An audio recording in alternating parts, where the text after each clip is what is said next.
এই বাঁ হাতে লেখাটা অভ্যাস করেছো কতদিন আগে? 2 মাস আগে। তো 2 মাসের মধ্যে এরকম এত এত লেখা লিখতে পারছো? হ্যাঁ, আমি রাত্রে কখনো কখনো উঠে দেয়ালে লিখি, চক দিয়ে ইটের গুঁড়ো দিয়ে লিখি, কখনো কখনো লিখতে না পারলে কান্না করি বাড়িতে। তো এখন মোটামুটি লিখতে পারছো? এখন মোটামুটি লিখতে পারছি। ইংরেজি বাংলা দুটোই? হ্যাঁ, লিখতে পারছি মোটামুটি। তোমার লিখতে গিয়ে আর পারছো না, হাত ব্যথা করছে বা এরকম কিছু? হাত ব্যথা করছে, এই হাতটা আমার প্রবলেম ছিল আগে ছোটবেলায় একটু, লিখতে গেলে হাত ব্যথা করে আমার, এখন টাচ ধরে আসে লিখতে। বাঁ হাতে? হ্যাঁ। রাইটার নেবে না তুমি? রাইটার তো না, নেওয়া যায়, জানো তো? হ্যাঁ, রাইটে নিয়ে যাই জানি, বলেছিল চলতে। আমি বলছিলাম আমি আমার ক্ষমতা দিয়ে আমি পরীক্ষা দেবো, কাউকে হেল্প নেবো না আমি।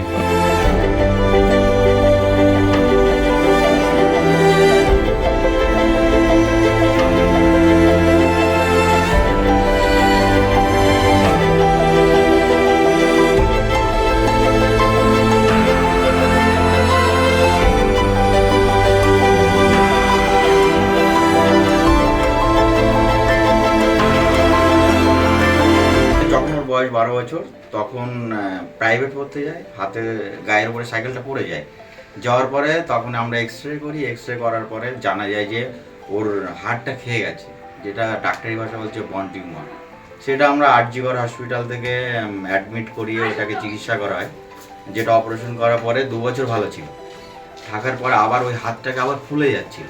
ফুলে যাওয়ার পরে আমরা দেখলাম এখানে কোনো রকম হচ্ছে না, সেটাকে আমরা ব্যাঙ্গালোরে বাপটিস্ট হসপিটালে আমরা চিকিৎসা করাই, যেটা লকডাউনের মধ্যে কোনো রকমই আসতে পারছিল না এবং ওখানে 1 বছর আটকে ছিল।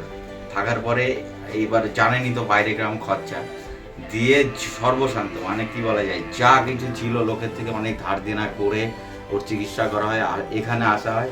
আসার পরে যা 1 বছর 1.5 বছর ভালো ছিল, তারপরে হাতটাকে আবার সেই পটলের মতো ফুলে যাচ্ছিলো, প্রচণ্ড আকারে ফুলে যাওয়ার পরে সেটাকে আমরা এখানে ডাক্তারবাবুকে দেখাই।